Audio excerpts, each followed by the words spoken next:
Man, being able to monitor our Sony cameras via a computer is insane. There's no trickery here, this is a live feed. I can stop recording and start recording, change any settings I want directly on the computer, and monitor multiple cameras at the same time. No capture card needed, and it can be all wireless too. And I'll show you how to do this in chapter 3 of this video, along with a few other Sony settings that 90% of the user base still does not know about. My name is Jason Vong, grab your camera and let's get started. Tip number 1. If you're struggling to get tack-sharp photos, this might be why, and there's one setting to fix it right up. Most people know by now that Aperture Priority is the best hybrid auto manual setting to use.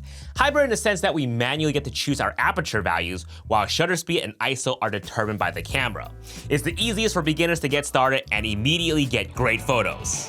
Hell, even pros often utilize Aperture Priority, especially in ever-changing lighting scenarios. But the problem is, most people don't know how to set this up properly, resulting in blurry photos. AKA me. And the culprit is actually shutter speed. It's shutter speed. I mean, it's no surprise, right? When in auto mode of some kind, the camera would often prioritize using the lowest values to achieve the best exposure. But the values used may not always give us the sharpest results. Come on, let me show you. So here's my street photography simulation, just like real-life Mario Kart experience in Japan.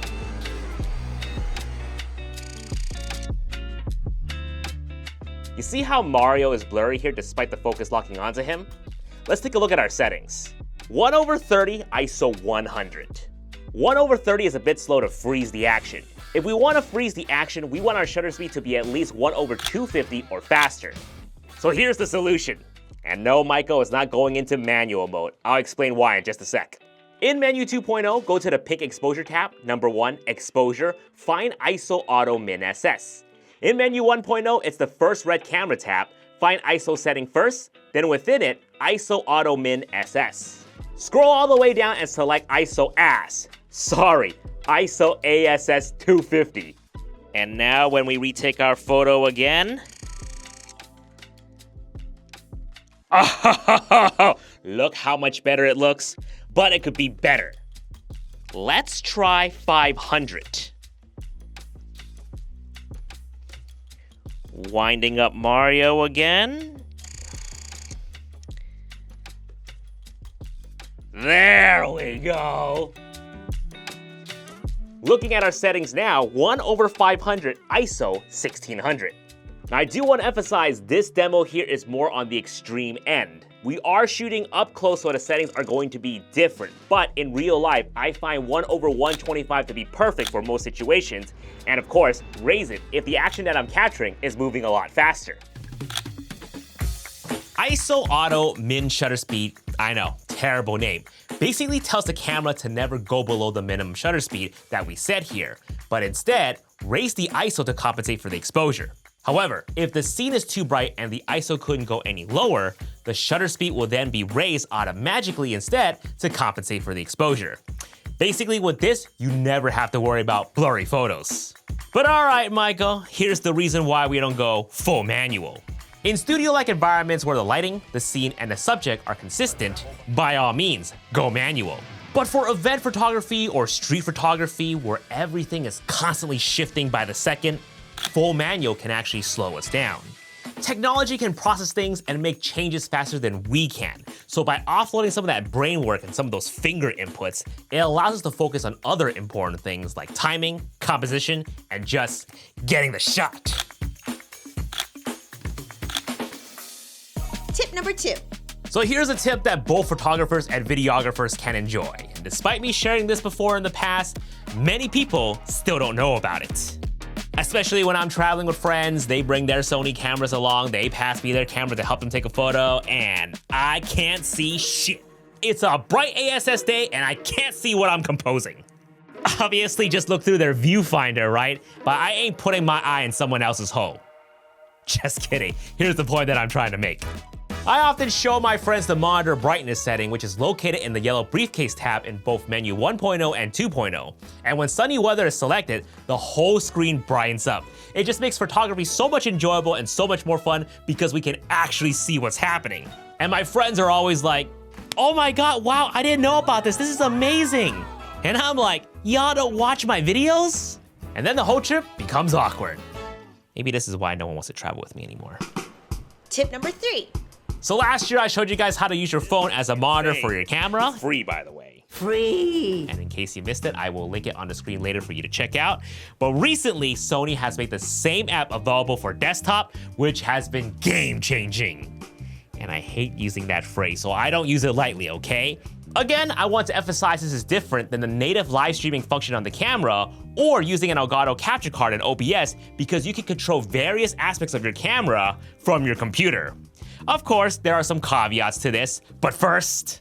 So here we have the monitor and control app. This is just one angle, but it's perfect to adjust any of the settings that I need. I can bring up my histogram, change my focus, and switch over to the Cinetone picture profile. Oh, damn. And I love this because I always have my laptop next to me when I shoot because I like to use other apps like Notes to see my talking points and Rode to record my audio. But if you do multi-angle filming like podcasts, Twitch, weddings, or local churches, you can have up to 20 Sony cameras connected to this and monitor it all from your laptop. I'll put an asterisk on the 20 cameras, but man, 20 cameras is a little ridiculous. I only own like 15 cameras, 3 of which aren't even Sony. Okay, yep, I am hearing it now. I do have a problem. 15 cameras, what is wrong with me? But look at this. You can monitor each angle, stop, and start recording, and make adjustments to each individual camera without ever leaving our seat. So here's how to set it up. First, connect your camera to the same Wi-Fi as your computer by going into the green network tab, access point set, and enter the password to your Wi-Fi. Then, make sure Wi-Fi Connect is on. Next, find Remote Shoot function and turn it on. And once it's selected, it'll take you to a page where you can select Access Authentication Information and leave this open because you will need the username and password. Download and install Monitor and Control app, open it, and you should see your camera pop up when Wi-Fi on the left here is selected. Connect and enter the necessary information. It's not prompted for me because I already did it. And voila! So there are 2 versions, one free and one paid, and the free version is honestly gonna be enough for most people, and it does all of the basic things, including starting and stopping recording and adjusting the settings. Honestly, this is enough for me, and it also works on the iPhone and iPad as well. Here's a link to that video for you to queue it up, or you can scan this QR code right here. So the paid version allows us to do the 20 camera monitoring. That's why I put the asterisk earlier. It's a paid feature. We get higher res previews, snapshot, and more presets. So here comes the caveats. While it does work over Wi-Fi and 5 GHz is recommended, I still prefer to have a direct USB-C to USB-C between my 2 devices here, as that offers the most solid connection.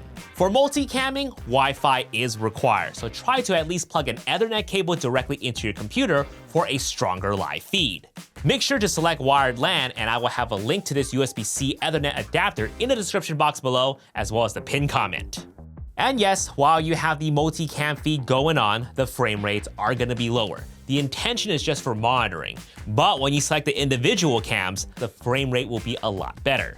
Oh, and a few more things. It only works with the following cameras here, and the app is Mac only. Sorry, Windows users, file your complaints to Sony, don't shoot the messenger, bye! Squarespace is an all-in-one platform to create beautiful websites. No coding knowledge needed. It's perfect if you want to showcase your photos, sell prints, and run your business online all in one place. And with Blueprint, Squarespace's new AI-powered website builder, getting started has never been easier. Just answer a few quick questions and it instantly builds a custom site with layouts, colors, and even sample content. Plus, built-in SEO tools to help more people discover your site.